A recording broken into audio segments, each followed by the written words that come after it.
Cricket से जुड़ी हर खबर जानने के लिए सब्सक्राइब करें स्पोर्ट्स न्यूज़ चैनल को और प्रेस करें इस बेल आइकन को ताकि आप देखें हमारे वीडियो सबसे पहले।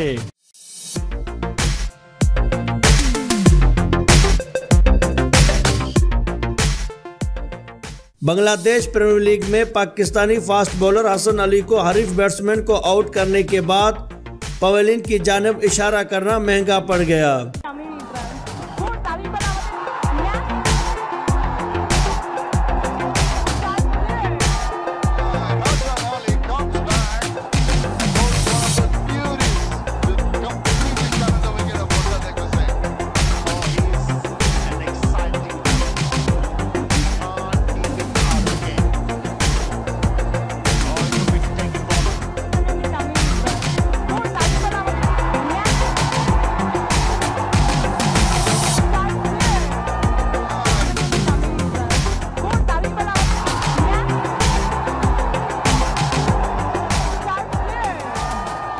जिसे बीसीबी के कोड ऑफ कंडक्ट की शक की खिलाफवर्जी करार देते हुए उन पर जुर्माना आयद कर दिया गया।